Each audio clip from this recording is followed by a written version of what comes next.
ये है दिल्ली दर्पण।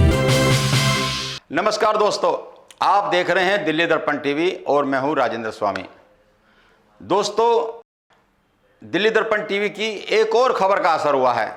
आपको याद होगा 26 जनवरी के दिन अशोक विहार फेज 1 में सनी बाजार जो लगता है उसके पास एच ब्लॉक के पास एक खोखा लग गया था अचानक, और उस खोखे को लेकर के बड़ा बवाल हुआ था कि ये कियोस्क अचानक कहां से गया।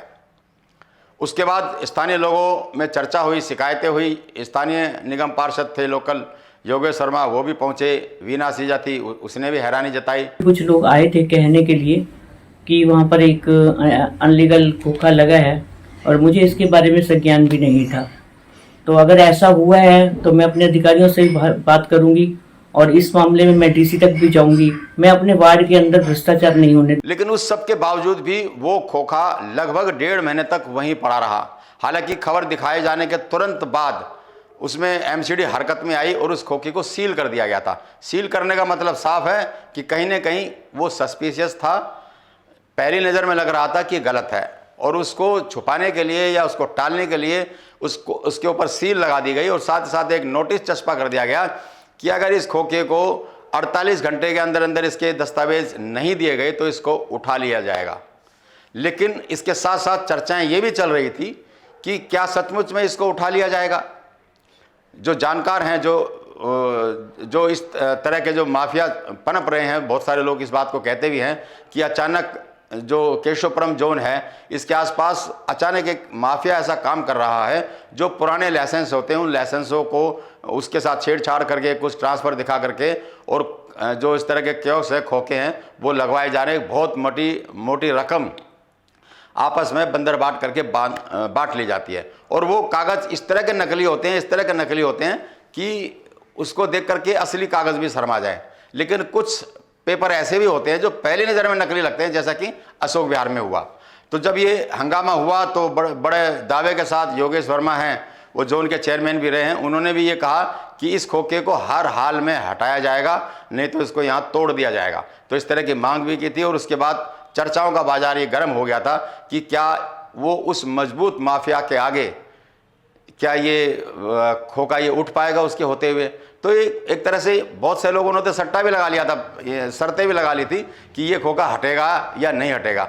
बहरहाल 1.5 महीने की मशक्क़त के बाद एमसीडी ने कल उस खोखे को उठा लिया गया। तस्वीरें आप देख रहे हैं कि कल एक क्रेन के माध्यम से उस खोखे को हटा लिया गया है, और योगेश शर्मा ने भी कहा कि उन्होंने जो कहा सो किया।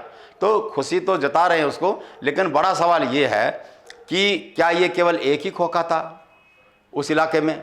आप आसपास जाएंगे, अशोक विहार सेंट्रल मार्केट जाएंगे, वजीरपुर इंडस्ट्रियल जाएंगे, आप जो शालीमार बाग है वहाँ पर भी इसी तरह के खोखे कियोस्क अचानक वहाँ पर लग रहे हैं।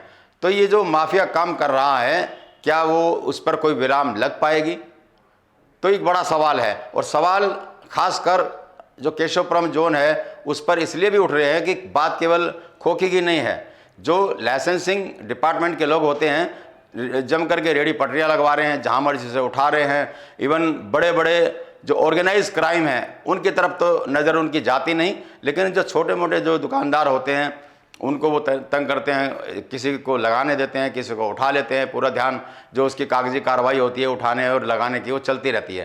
तो हमने बहुत सारी खबरें यहाँ दिखाई भी।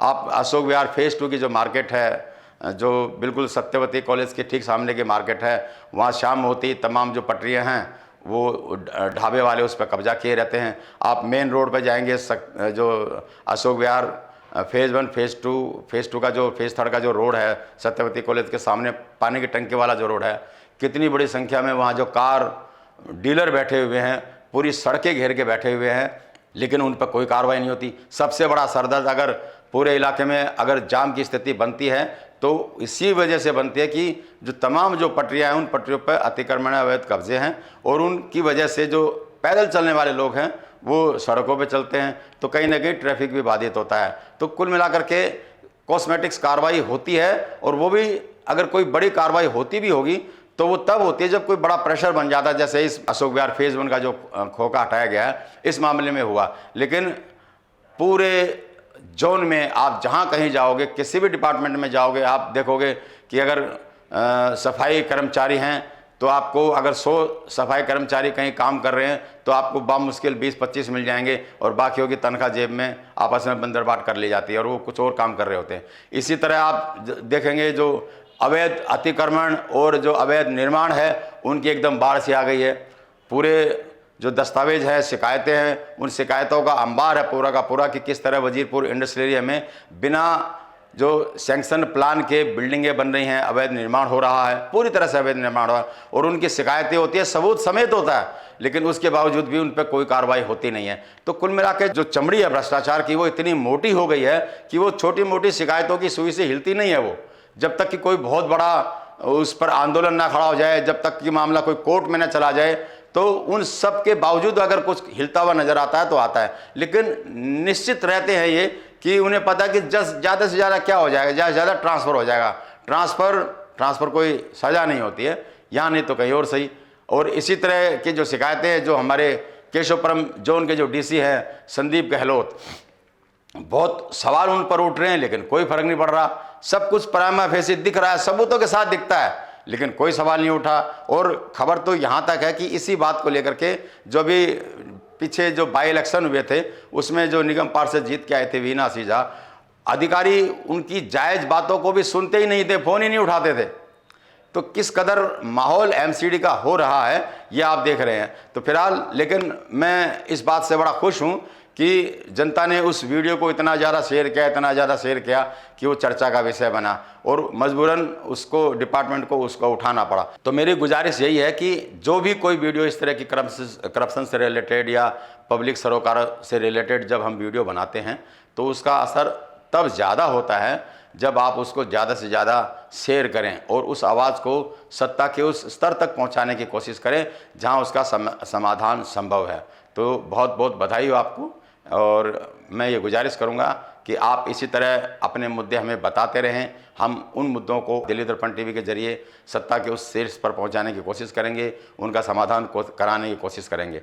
तो बहुत बहुत बधाई। और इसी के साथ मैं आपको भरोसा दिलाता हूं कि आपकी जो भी शिकायतें आएंगी हम उस पर पूरी तरह से ध्यान देंगे और उस आवाज़ को बुलंद करेंगे।